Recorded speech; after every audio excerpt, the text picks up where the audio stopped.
Good morning. Good morning, everybody. Buona Sifiwe.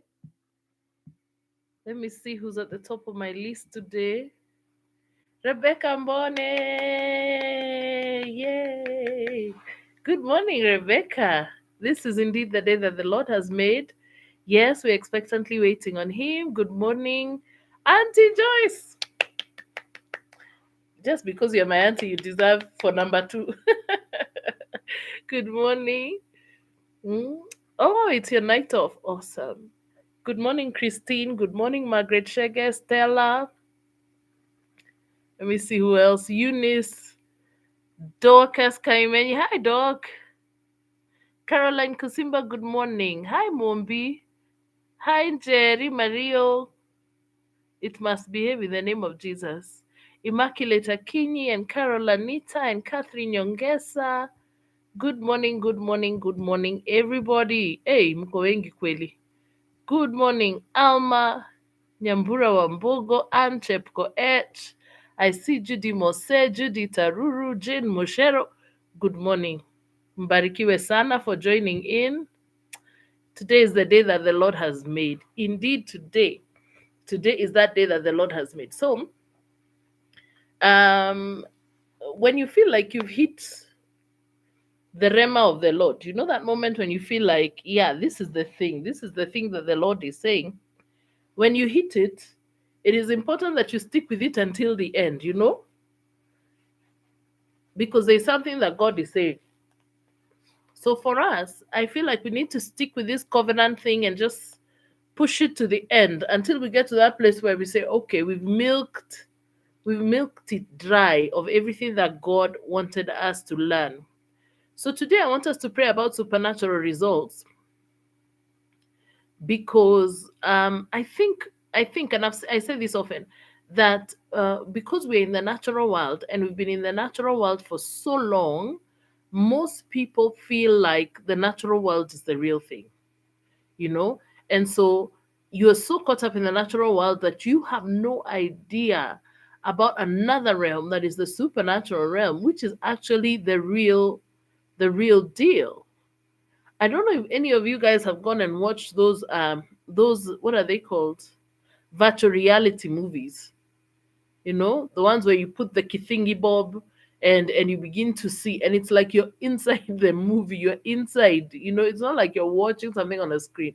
It feels like you're inside. And when there's movement, you actually feel woozy, and all of that. So really, you feel like you're in it even though you're really not. This world, as you know, is like that virtual reality. You're in it but you're really not. you know your real world is the world of the supernatural, is the realm of the supernatural. We are supernatural beings, we serve a supernatural God, and we have said that when we covenant with Him, then our lives change. It's not business as usual. You are not relying on your own effort anymore. You are riding on the effort of someone who is bigger and greater. You are riding on the effort of God. You are riding on the strength of God. The one, when it's an unequal agreement, the greater and the lesser, we being the lesser and God being the greater, the lesser really benefits from the greater, because then his resources are your resources. His army is your army. His his everything. His strength is your strength. Whatever you need, you rely on his. And it is just that you have a legal right to it because of covenant. So God being a supernatural God who is well able to do all manner of things, him being a supernatural God, and see the hand of God working in our lives. So today, let's look at Genesis 26.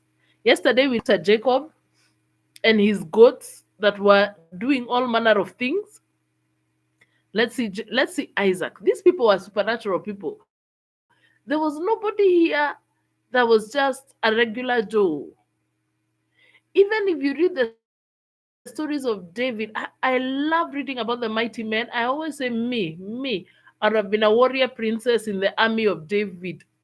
Singeachwa nyuma nikifanya nini? I'm really worried about the future. where would I have been? I would have been there, even me, slaughtering my own. Because these men were crazy. But the Bible later on says, how could one put to flight 1,000 and two put to flight 10,000 unless the Lord, the rock, had given them up? Even their success in warfare was supernatural. It was not ordinary. So we are refusing to be ordinary folk. All right, Genesis 26, 1-6. Cecilia is laughing at me. Cecilia, the Deborah that I am, I would have been in the field killing people seriously. All right, Genesis 26, 1-6. So there was a famine in the land, besides the first famine that was in the days of Abraham. And Isaac went to Abimelech, the king of the Philistines, in Gerar. First thing to understand is that whenever you see famine in their day, because their lives were so agricultural, like everything was based on rain. It was agriculture. So it was either crops or it was animals, but all of that relied on the rain. So whenever there was a famine, it was a big time for them, right? So anytime you read famine in the Bible, economic scarcity is what should come into your mind. So there was economic scarcity in the land. If we put in, besides the first economic crisis that was in the day of Abraham. For us right now, we're actually living in a time of economic crisis. Have you noticed?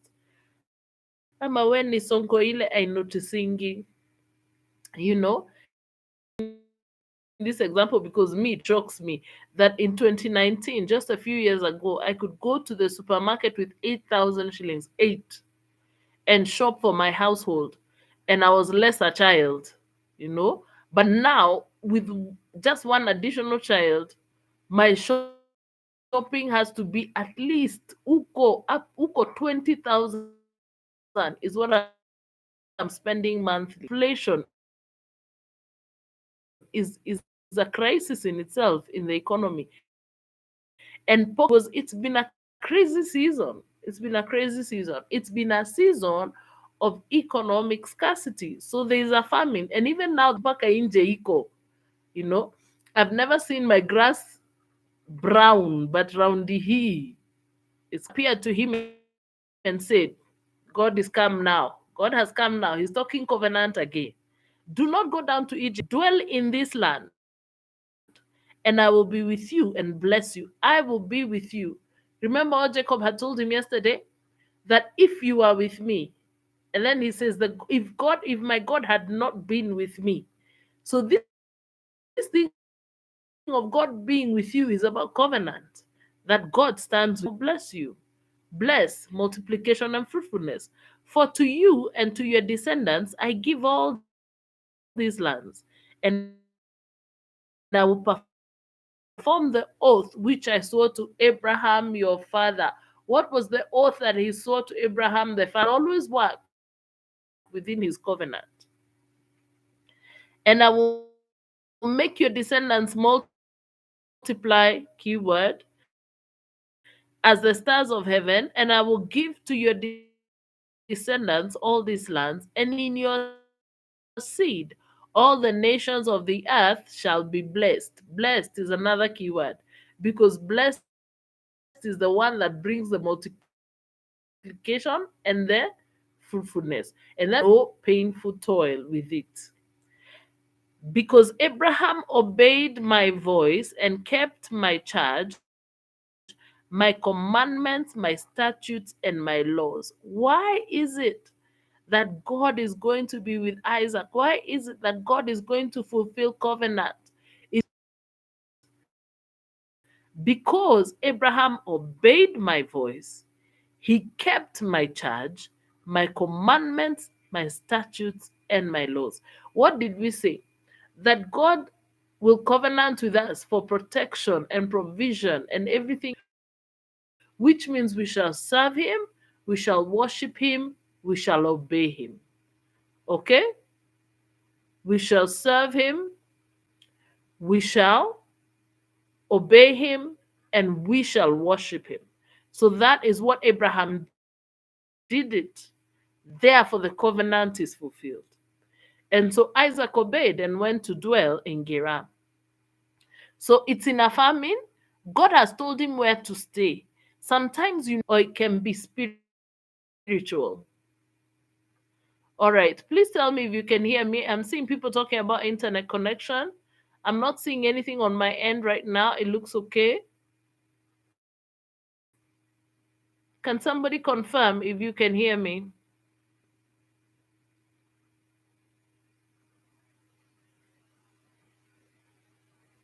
Can you please confirm? Somebody confirm if you can hear me? Because I'm seeing people talking about it. Okay, we shall serve and obey him. So you're hearing me, right?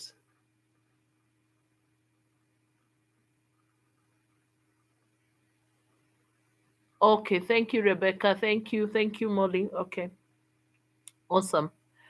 So the Bible says at the end of the covenant that even in a season of famine, when there's economic covenant does not stop operating because the economy is bad. That is why you must stop complaining about about everything. Nikubaya, Nikubaya, stop it, stop it, stop it. If you are a son of the covenant hapana tambua economic issues. The covenant hapana tambua any of these things. It doesn't tambua COVID. It doesn't tambua, that the economy is struggling. It does. The covenant of God doesn't handle natural challenges of humanity. Your results should be supernatural because of covenant. All right, somebody is saying it's breaking. It shall stop misbehaving because we need it to behave. All right, verse 12 to 14. 12 to 14. Am I still breaking now? I'm really praying because on my end I can't see any disruption. So I'm praying that it works. All right. Verse 14. What shall It's not showing any drama on my end. So I'm not sure what to do about it. Although it was a bit slow earlier, but it's not showing here anything at all.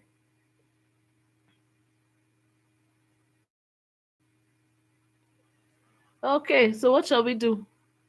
Give me a solution. Give me a solution. It's on and off. Now we have lost you. Oh, you have lost me completely.